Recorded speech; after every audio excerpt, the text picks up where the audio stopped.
أعوذ بالله من الشيطان الرجيم بسم الله الرحمن الرحيم یا ایھا الذین آمنوا اے ایمان والو ادخلوا فی السلم کافہ داخل ہو جاؤ اسلام میں پورے پورے ولا تتبعوا خطوات الشیطان نہ اتباع کرو نہ پیروی کرو نہ چلو شیطان کے قدموں پر انہ لکم عدو مبین بے شک وہ شیطان تمہارے لیے واضح دشمن ہے کھلا دشمن فَإِن زَلَلْتُمْ بس اگر تم پھسل جاؤ من بعد ما جاءتکم البینات اس کے بعد کہ تمہارے پاس واضح باتیں آ گئی ہیں قرآن آ گیا ہے اللہ کے نبی آ گئے ہیں اس کے بعد بھی تم پھسل جاؤ تو فَاعْلَمُوا اچھی طرح جان لو کہ ان اللہ عزیز الحکیم کہ بے شک اللہ تعالیٰ زبردست ہیں اور حکمت والے ہیں حل ینظرون اللہ کہتے ہیں وہ کافر لوگ نہیں انتظار کرتے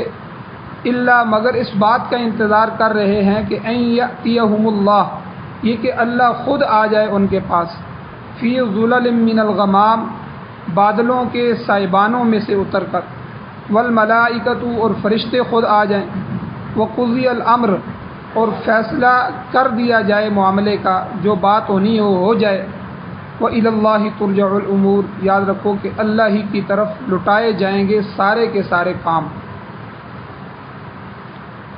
سورہ بقرہ کی آیت نمبر 208 209 اور 210 یہ اس کا آدھا حصہ کل کے درس میں تفسیراً بیان ہو چکا ہے اور یہ بات بیان ہوئی کہ ایمان والوں کو یہ بات کہی گئی اللہ نے یہ حکم دیا ان آیات میں کہ اے ایمان والو اسلام میں پورے داخل ہو جائے پورے مسلمان بن جاؤ آدھا تیتر آدھا بٹیر آدھا ادھر آدھا ادھر یہ اللہ کے ہاں قبول نہیں دنیا کے اندر بھی قبول نہیں ہے کوئی آدمی ایسے انسان کو قبول نہیں کرتا جو اس کے پاس بھی بیٹھتا ہو اس کے دشمن کے پاس بھی بیٹھتا ہو کوئی پارٹی ایسے آدمی کو بیان نہیں جو ہے قبول نہیں کرتی کہ وہ اپنی پارٹی کو کہے کہ میں تو بالکل آپ کے ساتھ ہوں میرا ووٹ آپ کا ہے اور میں صبح شام آپ کے ساتھ چلوں گا اور جب دوسرے دن دیکھا جائے تو وہ دوسری پارٹی والوں کے ساتھ بھی بیٹھا ہو تو پارٹی بھی اس کو کہے کہ تو منافق ہے تو ہمارے ساتھ بھی بیٹھتا اٹھتا ہے اور ہمیں بھی تو یقین دلاتا ہے اور دوسری طرف بھی بیٹھا ہوتا ہے تو یہ دنیا کے لوگ جب اس کو برداشت نہیں کرتے تو اللہ بھی اسلام کے اندر کسی آدمی کو اس طرح برداشت نہیں کرتے کہ کہے میں مسلمان ہوں اور شرک کے کام بھی کر رہا ہو کہے میں مسلمان ہوں اور اسلام کے مخالف جو بدعات ہیں رسومات ہیں رواج میں ہیں ان کے پیچھے بھی چل رہا ہو اور کافروں والے عمل بھی کر رہا ہو زندگی اس کی کفر پر گزر رہی ہو اور دعویٰ مسلمانوں کا کرے تو یہ بات بھی اللہ کو قبول نہیں ہے اور اسی پر فیصلے ہوں تو یہاں اس لیے اللہ نے فرما دیا کہ ادخلوا فی السلم کافہ کہ تمام کے تمام پورے کے پورے اسلام میں داخل ہو کافتاً کے 3 معنی میں نے کل کیے تھے اس کی تفسیر بھی بیان ہوئی تھی خلاصتاً بیان کرتا ہوں کہ پہلا معنی کہ انسان اپنے جسم کے لحاظ سے اور ادھر احکام شریعت کے لحاظ سے پورے کے پورے اسلام میں داخل ہو جائے جسم کے لحاظ سے کہ پاؤں کے ناخن سے لے کے سر کے بالوں کے طریقے تک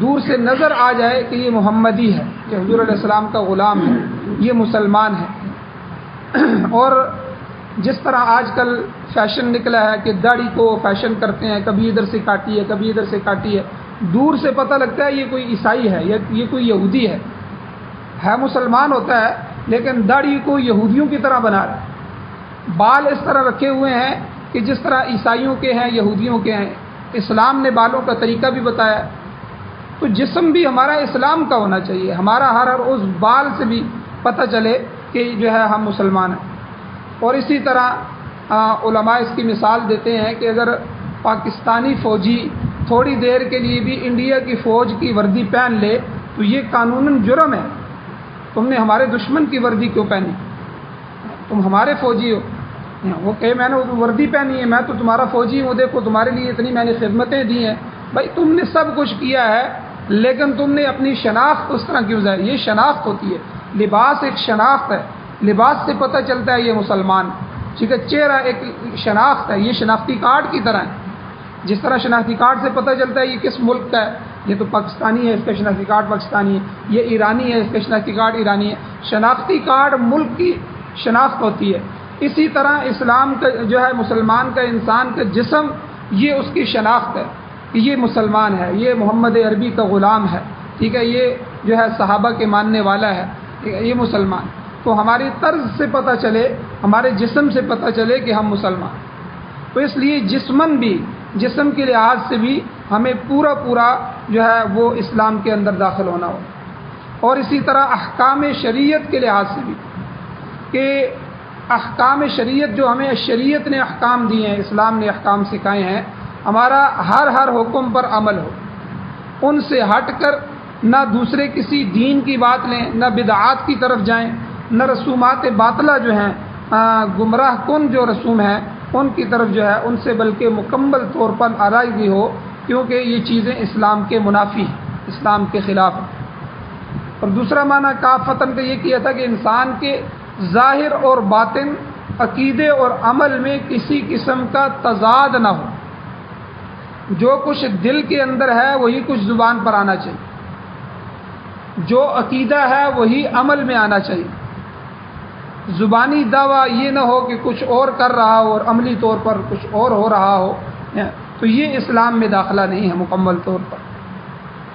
تو اور تیسرا معنی شیخ الہند رحمۃ اللہ علیہ، محمود الحسن رحمۃ اللہ علیہ کی میں نے پوری تاریخ بیان فرمائی تھی کہ یہ کون تھے اور کس طرح انہوں نے تفسیر قرآن لکھی، کس طرح اس کو بچایا. پھر شیخ الہند اس کا معنی لکھتے ہیں کافتن کا کہ اسلام میں اس طرح داخل ہو جاؤ کہ تمہارا کوئی عمل احکام اسلام کے خلاف نہ ہو. اسلام نے جو حکم دیے ہیں کوئی اس کے اپنی عقل نہ چلاؤ یا دوسروں کے کہنے سے دین میں کوئی چیز داخل نہ کرو، ٹھیک ہے، کیونکہ یہ بدعت بن جائے گی. میں نے بہت سی بدعتیں کل کے درس میں بیان کی تھی کہ جو لگتی ہمیں اسلام ہے، جو ہم جو ہے سمجھتے ہیں کہ یہ تو بہت اچھی چیزیں ہیں، لیکن اسلام نے چونکہ اس کا حکم نہیں دیا، حضور کا طریقہ نہیں تھا، اس لیے وہ بدعت بن جائے گی. اور اس لیے ظاہر اور باطن میں یکسانگی ہونی چاہیے، ایک ہونے چاہیے. ادخلوا فی السلم کافہ، یہ ایک جامع آیت ہے. اسلام میں مکمل داخلہ صرف ظاہری اعمال ہی تک موقوف نہیں ہے، بلکہ باطنی طور پر بھی اسلام کے احکام پر پورا یقین بھی ہونا چاہیے. ظاہراً تمام اعضاء، جتنے بھی اعضاء ہیں، ہاتھ ہیں، پاؤں ہیں، کان ہے، آنکھ ہے، یہ احکام اسلام پر کاربند ہو. جس طرح بعض روایات میں آتا ہے، بعض احادیث میں آتا ہے، حضور علیہ السلام نے فرمایا روزہ صرف بھوک اور پیاس برداشت کرنے کا نام نہیں ہے، بلکہ آنکھ کا بھی روزہ ہے. تمہاری روزہ آنکھ کا بھی ہو، کان کا بھی روزہ ہونا چاہیے، زبان کا بھی روزہ ہونا چاہیے، دیگر جتنے تمہارے اعضاء اور جوارح ہیں ان کا بھی روزہ ہونا چاہیے. آنکھ کا روزہ کیا ہے کہ آنکھ روزہ رکھ کے غلط نہ دیکھے، غیر محرم پر نہ پڑے، ٹھیک ہے. مشق یہی کروا جا رہی ہے کہ 30 دن کے جو روزے رکھائے جاتے ہیں، مہینے کے روزے ہیں، کہ اس سے انسان کی مشق ہو جائے، جس طرح وہ حلال سے بچ رہا ہے حرام سے بھی بچے، کھانے پینے سے. اسی طرح جس طرح اپنی بیوی سے اس کو روک دیا گیا، اپنی جائز خواہشات بھی دن کے اندر پورا نہیں کر سکتا، اسی طرح زنا سے بچے، غلط کام سے بچے، یہ مشق کروائی جاتی ہے. تو اس لیے آنکھ کا بھی روزہ ہو، کان کا بھی روزہ ہو کہ کان غلط چیز نہ سنے، گانے نہ سنے، ٹھیک ہے. زبان کا بھی روزہ ہو، زبان جھوٹ نہ بولے، کسی کی غیبت نہ کرے، ٹھیک. تو یعنی سارے اعضاء کا روزہ ہونا. اسی طرح باطناً یعنی دل میں بھی پورا ایمان ہو، پورا یقین ہو کہ ان احکام کو پورے خلوص نیت کے ساتھ انجام دے. اگر ایسی کیفیت پیدا ہو جائے تو سمجھ لیجئے کہ آپ نے کافتن کا مفہوم پا لیا ہے. اور اگر ایسا نہیں ہے، ظاہر اور باطن میں تضاد پایا جاتا ہے، کچھ حصہ اسلام کا لے لیا، کچھ حصہ بدعات کا لے لیا، یا کچھ حصہ اسلام کا لیا، عبادت اسلام سے لے لی، اور کچھ چیزیں کسی اور شریعت سے لے لی. جس طرح میں نے کل بیان کیا تھا کہ یہودی علماء جو یہودی مسلمان ہوئے، انہوں نے کہا کہ چلو اسلام نے تو جمعے کے دن کو فضیلت دی ہے، ہم جمعے کے دن کی فضیلت کو مانتے ہیں، لیکن ہماری جو پہلے مذہب تھا تو یہودیت، اس میں جو تورات کے اندر تھا وہ ہفتے کے دن کو ببرکت بنایا گیا ہے، ہم ہفتے والے دن بھی عبادت کر لیں گے، اس کو بھی اسی طرح ببرکت رکھیں گے، اس میں کوئی حرج تو نہیں ہے. اب دیکھیں بظاہر حرج تو کوئی نہیں تھا، لیکن اللہ نے یہ آیات اتار کے فرما دیا کہ نہیں، تمہیں پہلی شریعتوں کو چاہے وہ عمل اللہ کی طرف سے ہی کیوں نہ ہو. اب پہلی شریعتوں میں اللہ کی کتابیں تھیں، تورات اللہ کی کتاب تھی، موسیٰ علیہ السلام اللہ کے نبی تھے، اللہ ہی کا حکم تھا، اور ایک زمانہ تھا کہ ہدایت اسی حکم پر تھی، لیکن اللہ نے فرمایا جب وہ نبی چلے گئے، ان کی شریعت ختم ہو گئی، میں نے آخری نبی کو بھیج دیا ہے، نئی شریعت دے کے بھیجا ہے، نیا قرآن نئی کتاب دے کے بھیجا ہے، تو اس لیے میرا پہلا حکم بھی تمہارے لیے نہیں چلے گا، اللہ ہی کا پہلا حکم بھی قابل قبول نہیں ہے۔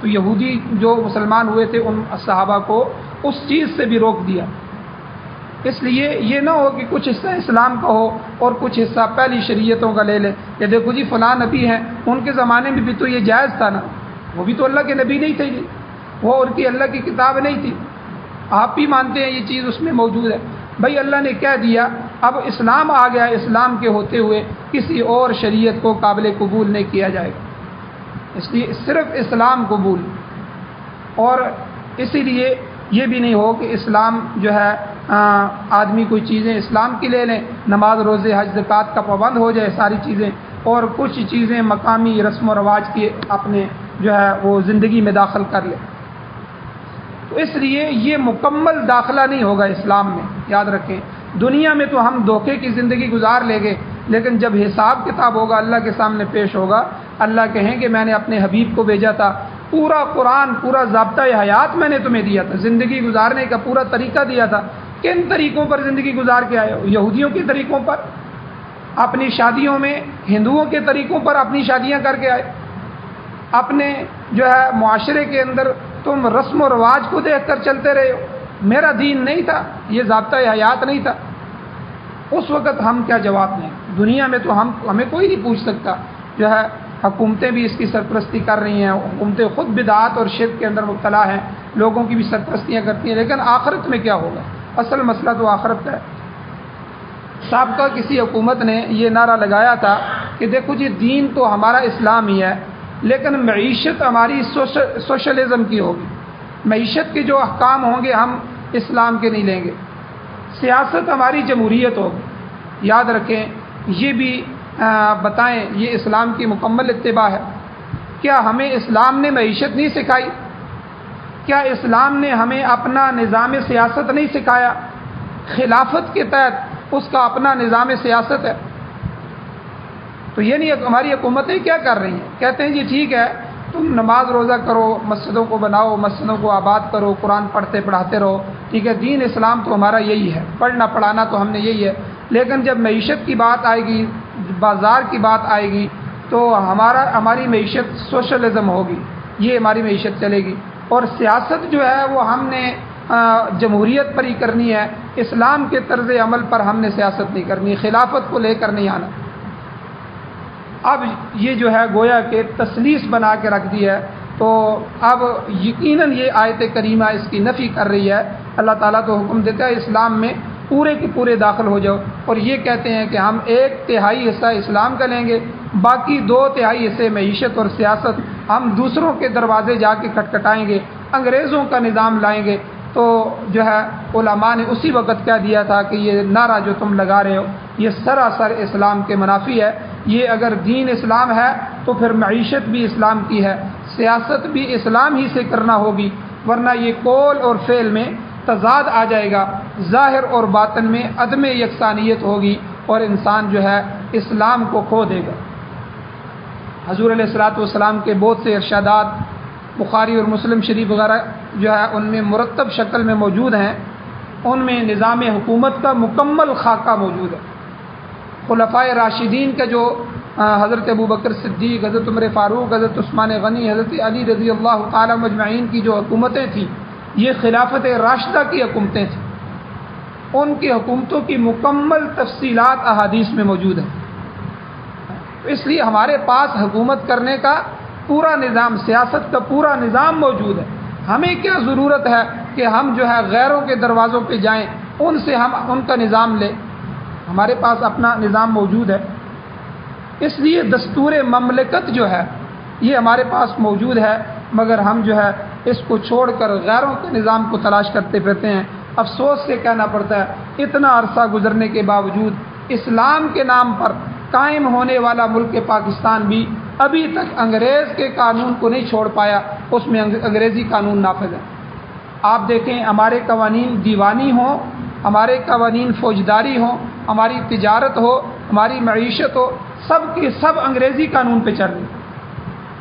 انگریز کے زمانے میں ان قوانین کو قبول کرنا تو ہماری مجبوری تھی، کیونکہ انگریز قابض تھا، وہ تکلیف دیتا تھا، ہمارے لیے مصیبت تھی۔ لیکن اب ہماری اپنی حکومت ہے تو ہم اسلامی نظام کیوں نہیں نافذ کر سکتے؟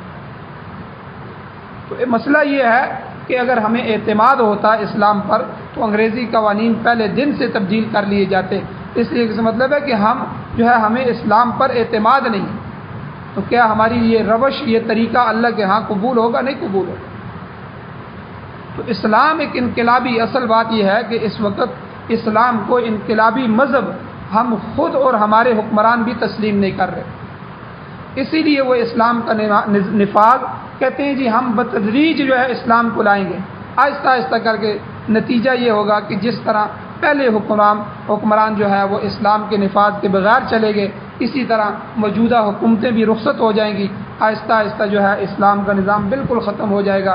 آج دیکھ رہے ہیں کہ کس طرح کفریہ قوانین وہ ہمارے ملک کی اسمبلیوں سے ہمارے اوپر بطور آئین کے نافذ کیے جا رہے ہیں۔ آپ دیکھیں حضور علیہ الصلوۃ والسلام نے فتح مکہ کے وقت، جب حضور نے فتح مکہ کے دن انقلابی اعلان فرمایا، حضور نے پہلے دن فرما دیا، جو ہی فتح ہوئی فرمایا جاہلیت کی ہر رسم آج میرے پاؤں کے نیچے رون دی گئی۔ یہ حضور کا وہ اعلان تھا، آج کے بعد کوئی مشرک ننگی حالت میں طواف کعبہ نہیں کرے گا، اس کو اجازت نہیں، کسی مشرک کو اجازت نہیں، ننگا طواف کرتے تھے۔ حضور نے صاف اسی دن اعلان فرما دیا، اور حضور نے فرمایا کسی غیر مسلم کو مکہ مکرمہ میں داخل نہیں ہونے دیا جائے گا، آج کے بعد غیر مسلموں کا داخلہ بند ہے۔ اور حضور نے فرمایا آج کے بعد سودی کاروبار بند، جو معاشرہ سارا کا سارا سود پہ چل رہا تھا، ہر بندہ سود لے رہا تھا یا دے رہا تھا۔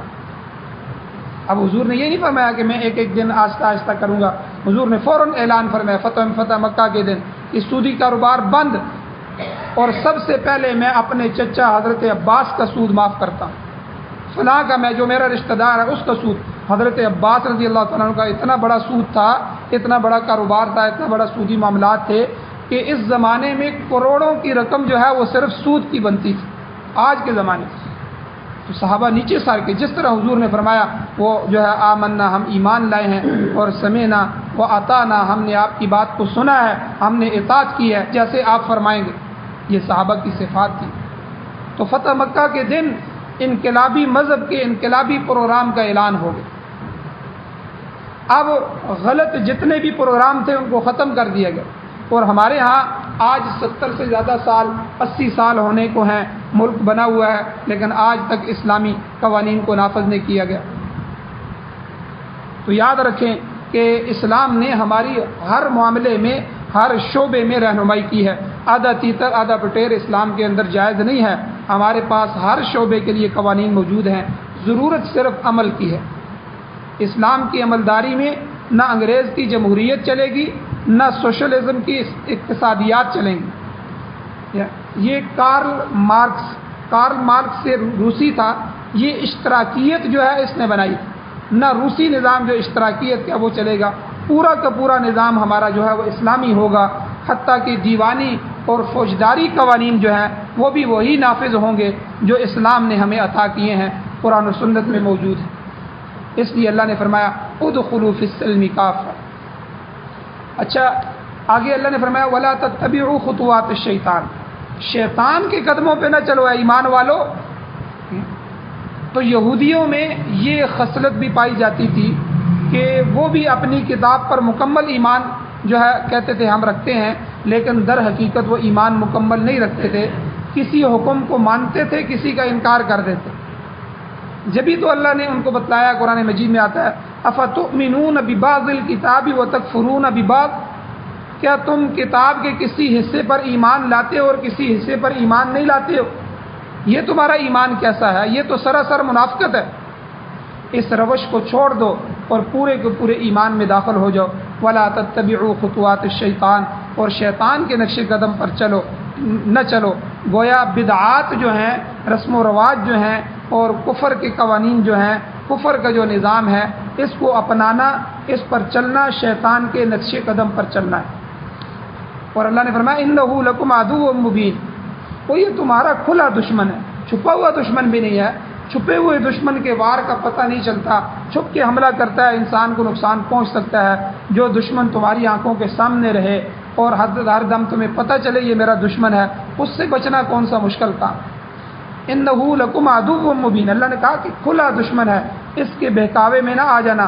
مطلب یہ ہے کہ جو کوئی دین اسلام کا راستہ چھوڑ کر ہندوانہ رسم و رواج کو اپنائے گا، انگریزوں اور اشتراکیوں کا قانون اختیار کرے گا، وہ شیطان کے نقش قدم پر چلے گا۔ اور ظاہر ہے کہ دشمنی شیطان کی ہمارے ساتھ وہ ہمیشہ دشمنی رہی ہے، وہ کبھی خیر خواہی کی بات نہیں کرتا، وہ تمہیں پستی کی طرف لے کر جائے گا۔ شیطان کا کام ہی یہی ہے۔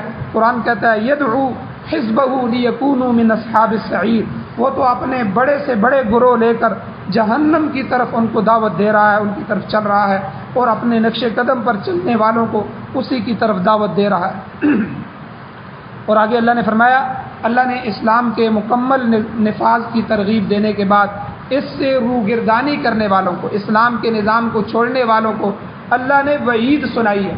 یہاں اگلی آیت میں اللہ کہتے ہیں فَإِن زَلَلْتُمْ، اگر تم پھسل جاؤ، دین اسلام کو چھوڑ دو، من بعد ما جاءتکم البینات، کہ تمہارے پاس واضح نشانیاں آ گئی ہیں، حضور آ گئے ہیں، قرآن آ گیا ہے، قرآن و سنت موجود ہے، خلفائے راشدین موجود ہیں، ان کا طرز زندگی، ان کی طرز حکومت موجود ہے، پورا کا پورا ضابطۂ حیات تمہارے پاس آ چکا ہے، اس کے بعد بھی اگر پھسل جاؤ، اسلام کو چھوڑ دو، فَاعْلَمُوا، یاد رکھو، ایک بات یاد رکھنا، ان اللہ عزیز حکیم، اللہ تعالیٰ زبردست ہے، اس کا ہاتھ ہر کے اوپر ہے۔ زبر کہتے ہیں اوپر کو، دست کہتے ہیں ہاتھ کو، فارسی کا دونوں فارسی کا لفظ ہے کہ زبردست، اللہ ہر ایک پر قدرت رکھنے والا ہے، اللہ ہر ایک کو پکڑنے والا ہے، اس کو کوئی نیچا نہیں دکھا سکتا، اللہ کو کوئی مغلوب نہیں کر سکتا، اللہ پر کوئی حملہ نہیں کر سکتا، اور اللہ حکمت والا ہے، یہ کمال قدرت کا اللہ مالک ہے، اس کی سزا سے کوئی نہیں بچ سکتا۔ اس کی حکمت کے مطابق، حکمت اس کی یہ ہے کہ اس نے اس نظام کو چلانا ہے، تھوڑی دیر ہو سکتی ہے، قرب قیامت تک وہ تمہیں مہلت دے سکتا ہے، مگر گرفت سے بچاؤ ممکن نہیں ہے، جب وہ پکڑے گا تو پھر تم اس سے بچ نہیں سکو گے۔ اور یہ بات یاد رکھنا، تمہارے کیے کا ضرور بدلہ ہوگا، جو کیا ہے وہ تمہارے لیے ضرور بدلہ ہوگا۔ دوسرے مقام پہ اللہ نے فرمایا قد تبین الرشد من الغی، کہ بدی کو واضح کر دیا گیا، اس کی نشاندہی ہو چکی ہے، بدی کیا ہے، نیکی کیا ہے، ٹھیک ہے، ہدایت کیا ہے، گمراہی کیا ہے، اللہ نے اس کو واضح کر دیا۔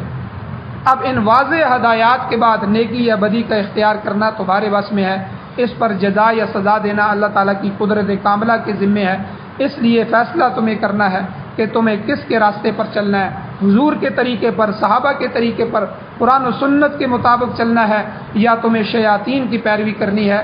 یہ تمہاری زندگی ہے، تھوڑا سا امتحان ہے، اللہ نے تمہیں مہلت دے دی ہے، اور ہمیشہ ہمیشہ رہنا نہیں ہے، آخر اس دنیا سے جانا ہے، تو اس لیے تمہیں اس دنیا میں فیصلہ کرنا ہوگا کہ تمہیں کس کے مطابق زندگی گزارنی ہے۔ آگے اللہ نے اپنا فیصلہ بتا دیا، اللہ کے احکام نہ ماننے والوں کے متعلق اللہ ارشاد فرماتے ہیں کہ ان لوگوں کو کیا ہو گیا ہے، وہ کیوں ایمان نہیں لاتے، انہیں کس چیز کا انتظار ہے جسے دیکھ کر وہ ایمان لائیں گے۔ پھر اللہ خود ہی فرماتے ہیں کہ اب وہ چاہتے کیا ہیں، اللہ کہتے ہیں حل ینظرون، وہ نہیں انتظار کر رہے مگر اس بات کا انتظار کرتے ہیں الا ان یأتیہم اللہ فی ظلل من الغمام والملائکہ، یہ لوگ محض اس بات کا انتظار کر رہے ہیں کہ اللہ تعالیٰ اور اس کے فرشتے ان کے پاس بادلوں کے سائے میں سے اتر کر نیچے آئیں۔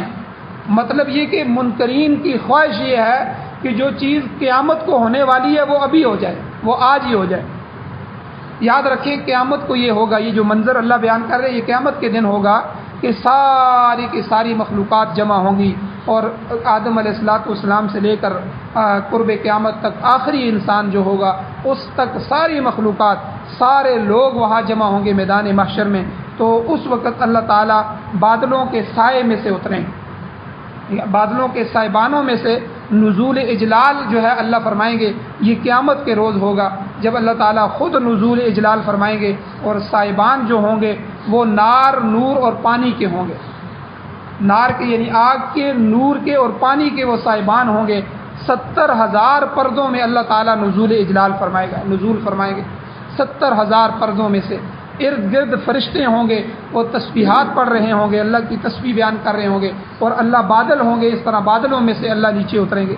چمکدار بادل ہوں گے جو نور کی وجہ سے چمک رہے ہوں گے. اور اللہ جو ہے اس وقت عدالت قائم ہوگی، اللہ اتریں گے اور اللہ ہر ایک چیز کا فیصلہ فرمائیں گے.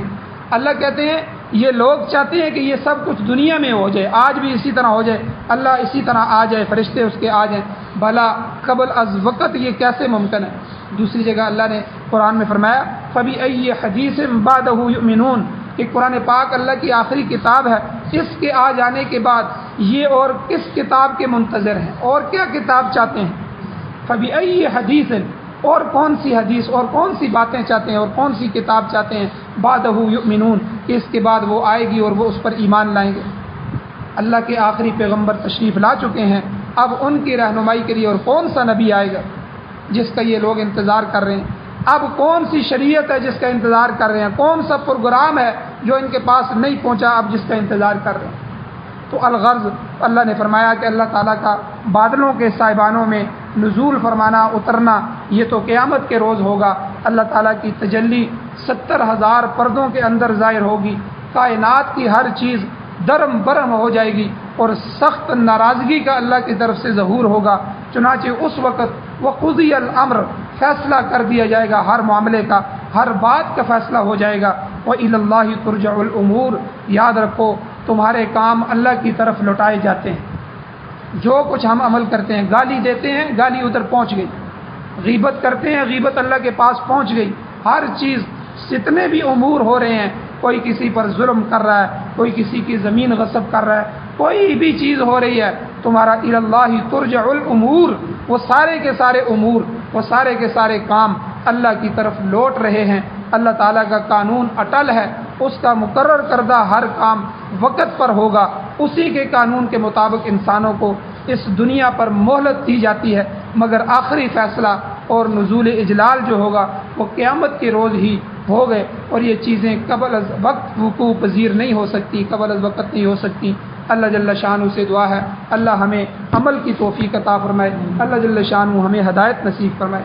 آمین. الحمدللہ رب العالمین والعاقبۃ للمتقین والصلاۃ والسلام علی رسولہ النبی الامی الکریم. یا اللہ ہم کمزور ہیں، بہت کمزور ہیں، یا اللہ بہت گناہ گار ہیں. یا اللہ حضور علیہ السلام کی مکمل سیرت، حضور کا ہر عمل، یا اللہ قرآن اور اسلام اور شریعت پروگرام، یہ نظام ہمارے سامنے ہے. یا اللہ نہ ہم نے اس کو پڑھا ہے، نہ ہم نے اس کو سیکھا ہے، یہ بھی ہماری کمزوری ہے. نہ قرآن پڑھتے ہیں، نہ قرآن کا ترجمہ سیکھا ہے کہ قرآن ہم سے کیا کہہ رہا ہے. یا اللہ ہم اس سے ناواقف ہیں اور جان بوجھ کے ناواقف ہیں. وقت بھی موجود ہے، یا اللہ دنیا کو وقت دیتے ہیں، اولاد کو وقت دیتے ہیں، کاروبار کو اتنا وقت دیتے ہیں، ہر چیز، زمینداری کو، تجارت کو وقت دیتے ہیں، لیکن آپ کے قرآن کو وقت نہیں دیا، آپ کی جو ہے دستور کو وقت نہیں دیا، حضور کی سیرت صورت سنت کو سمجھنے کے لیے وقت نہیں نکالا. یا اللہ یہ ہماری کمزوریاں ہیں. یا اللہ پھر جب ہم زندگی گزار رہے ہیں تو یا اللہ من چاہیے زندگی گزارے، جو ہمارا دل چاہتا ہے وہ کر رہے ہیں. یا اللہ ہم نے اسلام کو پس پشت ڈالا ہوا ہے. یا اللہ ہماری اس کمزوری کو معاف فرمائیے. یا اللہ ہمارے اس سے درگزر فرمائیے. یا اللہ ہمارے صغیرہ کبیرہ گناہوں کو معاف فرمائیے. یا اللہ اپنا خصوصی رحم کرم فضل فرمائیے. یا اللہ اپنے غضب اور غصے، انتقام اور نفرت سے ہمیں محفوظ فرمائیے. یا اللہ پورے کے پورے دین میں داخل ہونے کی ہمیں توفیق نصیب فرمائیے. پورے دین کو اپنانے کی توفیق نصیب فرمائیے. پورے دین پر چلنا ہمارے لیے آسان فرمائیے. یا اللہ منافقت کی زندگی سے، کفر اور شرک کی زندگی سے، یا اللہ فساد والی زندگی سے، ظلم کی زندگی سے ہمیں محفوظ فرمائیے. یا اللہ ایمان نصیب فرمائیے، ایمان کی تقویت نصیب فرمائیے. یا اللہ قرآن و سنت کو بطور آئین، بطور دستور، بطور ضابطۂ حیات نصیب فرمائیے. یا اللہ اپنے اس نظام کو دنیا کے سارے نظاموں پر غالب فرمائیے، سارے باطل نظاموں کو تہس نہس فرمائیے، ختم فرمائیے. یا اللہ اپنے نظام سے ہمارے دلوں کو، ہمارے سینوں کو منور فرمائیے. ہاں یا اللہ بہت عرصہ ہو گیا ہے خلافت کو دیکھے ہوئے، بہت عرصہ ہو گیا ہے اسلام کے نظام کو دیکھے ہوئے، صدیاں گزر گئی ہیں. یا اللہ ہماری کمیوں کو تائیوں کو معاف فرمائیے، ہمیں اپنا نظام نصیب فرمائیے. یا اللہ ہمیں اپنا نظام نصیب فرمائیے. مجاہدین اسلام کی مدد نصرت فرمائیے. یا اللہ امارت اسلامیہ افغانستان کی مدد نصرت فرمائیے. یا اللہ ان کو پے در پہ جو فتوحات ہو رہی ہیں، یا اللہ ان کو نصیب فرمائیے. یا اللہ مزید فتوحات نصیب فرمائیے. پورے ملک افغانستان پر اسلامی نظام، خلافت اور حکومت جو ہے امارت اسلامیہ نصیب فرمائی۔ یا اللہ پھر ان کی برکات سے ہمیں بھی نصیب فرمائی۔ یا اللہ دنیا میں جتنے اسلامی ممالک ہیں یا اللہ ان میں قرآن و سنت کا نظام ہمیں نصیب فرمائیے۔ یا اللہ بلکہ پوری دنیا للہ ملک السماوات والارض، آسمان اور زمین سارے آپ کے ہیں، آپ کی حکومتیں ہیں، آپ کی ملکیتیں ہیں، یہ سب آپ کا ہے۔ یا اللہ اس میں ہمیں امارت اسلامیہ نصیب فرمائیے، اپنا نظام نصیب فرمائیے، جب تک زندگی ہو عزت والی زندگی نصیب فرمائیے، خاتمہ ایمان پر فرمائیے۔ صلی اللہ تعالیٰ علیہ سید خلقہ محمد و آلہ و صحبہ اجمعین برحمتک یا